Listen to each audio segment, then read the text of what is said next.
How does Ijara compare to other Islamic banking contracts? Imagine leasing a car or renting a property without ever owning it.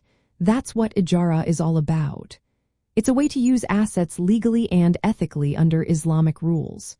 But how does it stack up against other contracts like Murabaha, Musharaka, and Mudarabah? Let's find out. Ijara is essentially a lease agreement.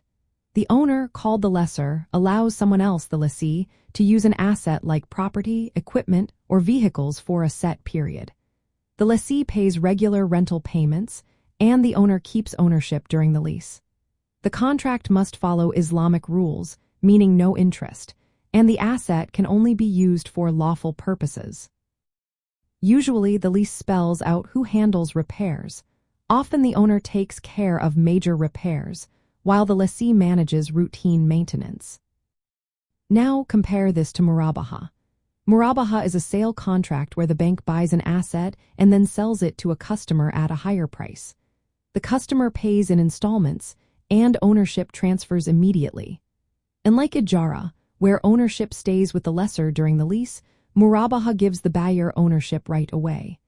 It's often used for buying goods or short-term financing needs.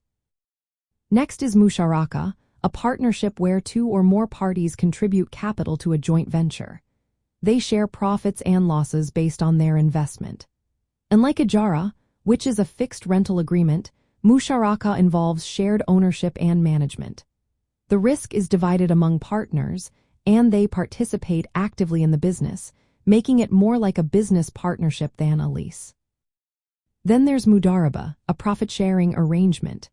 One party provides the capital, and the other manages the business.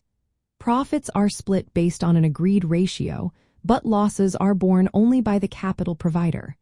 Ijara doesn't involve profit sharing.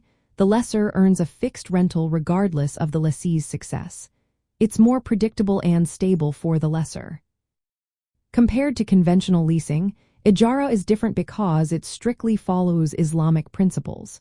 There's no interest involved, and the contract clearly states the terms. Sometimes, Ijara includes a promise to transfer ownership at the end, called Ijara waqtina, but this must be a separate sale, not part of the lease itself. In practical terms, Ijara is often used for home financing, where the bank owns the property and leases it to the buyer, who might buy it later. It's also common for leasing equipment or vehicles. This makes Ijara a flexible way to finance assets without breaking Islamic rules. In summary, Ijara stands out because it is a lease-based contract that emphasizes asset use without ownership transfer during the lease.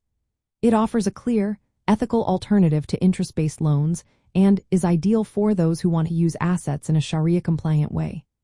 Compared to Murabaha, Musharaka, and Mudarabah, Ijara provides a steady income stream based on asset usage, making it a practical choice for individuals and businesses alike.